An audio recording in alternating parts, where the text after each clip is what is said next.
आज का वीडियो रहेगा चैप्टर नंबर 1 का दो ध्रुवीयता का अंत जो पॉलिटिकल साइंस का है। वीडियो नंबर रहेगा 5, साम्यवादी शासन के बाद शॉक थेरेपी। तो कल हम जो पढ़े थे वो परिणाम पढ़े थे कि यूएसएसआर के विघटन के बाद क्या परिणाम हुए थे पूरे विश्व में।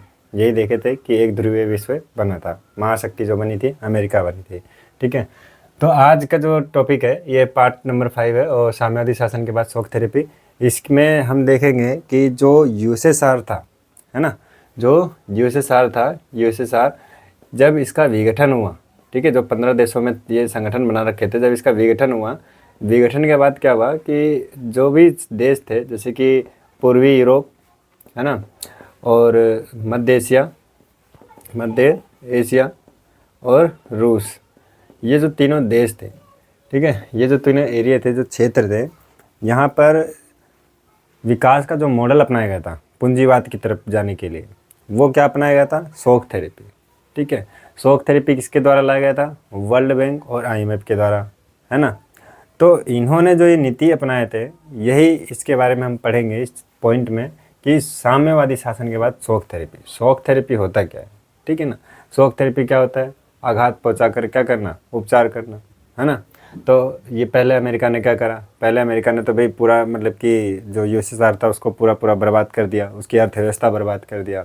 लेकिन अब क्या कर रहा है? आईएमएफ और वर्ल्ड बैंक के द्वारा उस अर्थव्यवस्था को दोबारा सुधारने के लिए क्या कह रहा है? भाई हमने तो चलो ठीक है तुम्हें नुकसान पहुंचा दिया, अब क्या करते हैं? एक विकास का मॉडल लाते हैं जिसकी वजह से तुम्हारी अर्थव्यवस्था क्या होगी? दोबारा से विकास करेगी। ठीक है, तो ये चीज़ अमेरिका ने बोला था, लेकिन हुआ क्या? चलिए देखते हैं, कोई बात नहीं, है ना। इस टॉपिक को पढ़ेंगे, समझेंगे। तो देखिए, रूस, मध्य एशिया, पूर्वी यूरोप में साम्यवादी से पूंजीवाद की ओर बढ़ावा दिया गया, है ना। तो यहाँ पे क्या किया गया? देखो, मैंने अभी आपको बताया कि रूस, मध्य एशिया, पूर्वी यूरोप में साम्यवादी से पूंजीवाद की ओर बढ़ावा दिया गया। तो साम्यवादी शासन क्या होता है? जहाँ समाज का नियंत्रण हो, जहाँ पे सरकार क्या कर रही हो? सभी लोगों को एक साथ लेकर चलने की क्या करे? अर्थव्यवस्था पे नियंत्रण करे। ठीक है, साम्यवादी शासन में यही होता है कि भाई सभी लोगों को क्या करना है? सभी लोगों को साथ लेके चलना है। लेकिन पूंजीवाद में किस चीज़ को बढ़ावा दिया जाता है? पूंजी को बढ़ावा दिया जाता है, साफ बात है ना। तो यही साम्यवादी शासन से पूंजीवाद की ओर बढ़ावा दिया गया। किन देशों को? रूस, मध्य एशिया और पूर्वी यूरोप को, क्योंकि ये क्या थे? अब बर्बाद हो चुके थे, पूरी तरह से इसकी अर्थव्यवस्था जो गिर चुकी थी, है ना। तो इनको क्या करना था? विकास करना था। ठीक है, तो इन देशों में पूंजीवाद को अपनाने के लिए विकास का मॉडल जो अपनाया गया था उसको क्या कहा गया? शॉक थेरेपी, है ना। तो ये क्या किया गया? शॉक थेरेपी कहा गया। किसको? जो विकास का मॉडल अपनाया गया था यूएसएसआर में, रूस में, पूर्वी यूरोप में और कहाँ पे? मध्य एशिया में। तो याद रखना है, आपसे एमसीक्यू क्वेश्चन वगैरह में पूछे कि भाई शॉक थेरेपी क्या होता है, या फिर विकास का मॉडल जो रूस में अपनाया गया था क्या यूएसएसआर के विघटन के बाद कौन सा था? तो शॉक थेरेपी था, विकास का मॉडल। ठीक है, इन देशों में पूंजीवाद को अपनाने के लिए विकास का जो मॉडल अपनाया गया था शॉक थेरेपी था। शॉक थेरेपी का मतलब मैंने आपको बता दिया, है ना। शॉक थेरेपी का मतलब बताया कि भाई आघात पहुंचाकर उपचार करना क्या कहलाता है? Shock therapy. ठीक है, तो शॉक थेरेपी आईएमएफ और वर्ल्ड बैंक के द्वारा लाई गई थी। अब भाई आईएमएफ और वर्ल्ड बैंक क्या होता है? मैंने आपको बताया था, इंटरनेशनल मॉनेटरी फंड और वर्ल्ड बैंक। ठीक है, WB का मतलब वर्ल्ड बैंक। तो शॉक थेरेपी किसके द्वारा लाई गई थी? ये जो दोनों अमेरिका की जो संस्थाएं थी इसके द्वारा, आईएमएफ और वर्ल्ड बैंक के द्वारा लाई गई थी। ठीक है ना। तो इन्होंने लाया, वहाँ पे बोला कि भाई चलो ठीक है, कोई बात नहीं, जो हो गया, अब क्या करें? विकास का मॉडल अपनाते हैं। ठीक है, अब इन्होंने तो पूरी अर्थव्यवस्था को गिरा ही दिया था। ठीक है, अर्थव्यवस्था गिराने के बाद अब इन दोनों ने क्या कहा कि भाई चलिए अब एक विकास का मॉडल लेकर आते हैं, इसके तहत क्या होगा? आपकी अर्थव्यवस्था का विकास किया जाएगा। ठीक है, तो उसी को क्या बोला गया? शॉक थेरेपी कहा गया, उसी विकास के मॉडल को। सामूहिक फर्म को निजी फर्म में बदला गया यहाँ पे, है ना। तो ये जो शॉक थेरेपी अपनाया गया था, इन्होंने कहा कि भाई देखिए, अगर आपको विकास करना है तो सबसे पहले क्या करना होगा? साम्यवादी शासन से पूंजीवाद की ओर बढ़ना होगा। तो पूंजीवाद की तो ओर बढ़ ही रहे थे, लेकिन साम्यवादी शासन में क्या था कि जो समाजवादी था, मैंने आपको पिछली वीडियो में जो बताया था कि जो यूएसएसआर था, है ना, यूएसएसआर जो था, इसमें सरकार का नियंत्रण था। और सरकार ने क्या कर रखा था? ज़्यादातर जो चीज़ें थी वहाँ पे सरकारी थी। सरकार ने सभी चीज़ें सुविधा उपलब्ध कर रखी थी। रेलवे, उद्योग, कृषि, ज़्यादातर क्या थी? सरकारी थी। ठीक है ना। तो अब यहाँ पे क्या बोला गया कि सामूहिक फर्म को निजी फर्म में बदला गया। ठीक है, तो यहाँ पे जो चीज़ें थी, अब जो भी चीज़ें सरकार के नियंत्रण में थी उन सभी चीज़ों को क्या करा गया? उनको निजी करा गया, यानी प्राइवेट किया गया। रेलवे वगैरह सभी चीज़ें प्राइवेट करी गई और इस पर ज़्यादा ध्यान था। ये कहा गया भी प्राइवेट चीज़ें हाथ में रहेगी तो ज़्यादा अच्छे से चलेगी, है ना, सरकार के हाथ में रहेगी तो सही से चलेगी नहीं।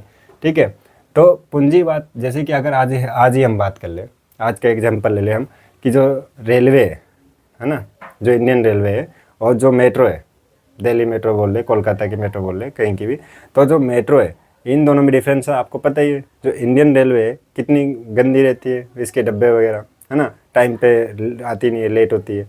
और जो मेट्रो है ये देखिए कितना साफ़ सफाई रहती है यहाँ पे, है ना, और क्या रहता है यहाँ पे, साफ़ सफाई भी रहती है, सारी यहाँ पे फैसिलिटी वगैरह रहती है कि वॉशरूम वगैरह क्लीन रहते हैं यहाँ पे, है ना। तो यही चीज़ थी प्राइवेट और सरकारी में डिफरेंस था। इसीलिए यहाँ पे क्या कहा गया था, सरकारी चीज़ें तो सही से चली गई नहीं, अब क्या करा जाए, प्राइवेट किया जाए। ठीक है, तो शॉक थेरेपी IMF और वर्ल्ड बैंक के द्वारा लाई गई यहाँ पे, ये रूस और मध्य एशिया और पूर्वी यूरोप में सामूहिक फर्म को निजी फर्म में बदल दिया गया। ठीक है, और पूंजीवादी व्यवस्था को अपनाने के लिए इन्होंने कहा कि भाई वित्तीय खुलापन चाहिए, मुद्राओं की आपसी चाहिए, मुक्त व्यापार में बदलाव बढ़ावा दिया जाए। ठीक है, पहला चीज़ क्या था, वित्तीय खुलापन। वित्तीय खुलापन का क्या था, देखिए, तो वित्तीय जो खुलापन था IMF सॉरी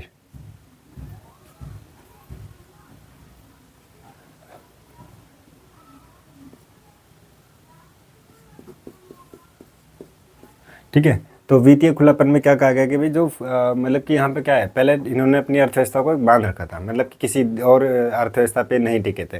तो यहाँ पे कहा गया वित्तीय खुलापन यानी कि फॉरेन डायरेक्ट इन्वेस्टमेंट को बढ़ावा दिया जाए। ठीक है, फॉरेन डायरेक्ट इन्वेस्टमेंट को बढ़ावा दिया जाए कि आप सब अर्थव्यवस्था अपनी खोलनी होगी। ठीक है, कि दूसरे देशों के साथ भी क्या करना पड़ेगा आपको, व्यापार करो, है ना। व्यापार करने से क्या होगा, व्यापार करोगे तो उससे क्या होगा, अर्थव्यवस्था तेज़ी से विकास करेगी दूसरे देशों के साथ। ठीक है, तो यहाँ पे वित्तीय खुलापन दिया गया। ठीक है, वित्तीय खुलापन यहाँ पे कई चीज़ों को क्या कर दिया गया था, सरकारी से प्राइवेट कर दिया गया था, और कोई भी आके अर्थव्यवस्था पे फैक्ट्री वगैरह लगा सकता था। मुद्राओं की आपसी हो गई थी यहाँ पे, जो अब दूसरे देशों के साथ लेन देन करना है तो किस में, मुद्राओं की आपसी यानी कि डॉलर में। अब डॉलर में यहाँ पे डॉलर को बढ़ावा दिया गया था, तो मुद्राओं की आपसी को भी बढ़ावा दिया गया था। मुक्त व्यापार को बढ़ावा दिया गया, मुक्त व्यापार यहाँ फ्री ट्रेड को, ठीक है, फ्री ट्रेड को बढ़ावा दिया गया। तो इन चीज़ों को क्या था यहाँ पे, इन चीज़ों को बोला गया था पूंजीवादी व्यवस्था को अपनाने के लिए कि भाई वित्तीय खुलापन चाहिए कि कोई भी फैक्ट्री वगैरह आके देश में क्या करे, फैक्ट्री लगा सकती है।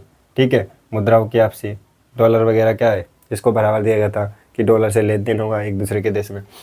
मुक्त व्यापार को बढ़ावा दिया गया, फ्री ट्रेड को। पश्चिमी देशों की कंपनियों का कब्जा हो गया। अब देखिए यहाँ पे क्या हो गया था, फॉरेन डायरेक्ट इन्वेस्टमेंट को बढ़ावा देंगे, अगर विदेशी कंपनियों को बढ़ावा देंगे तो क्या करेगी, देश में आएगी, अपनी कंपनी स्थापित करेगी।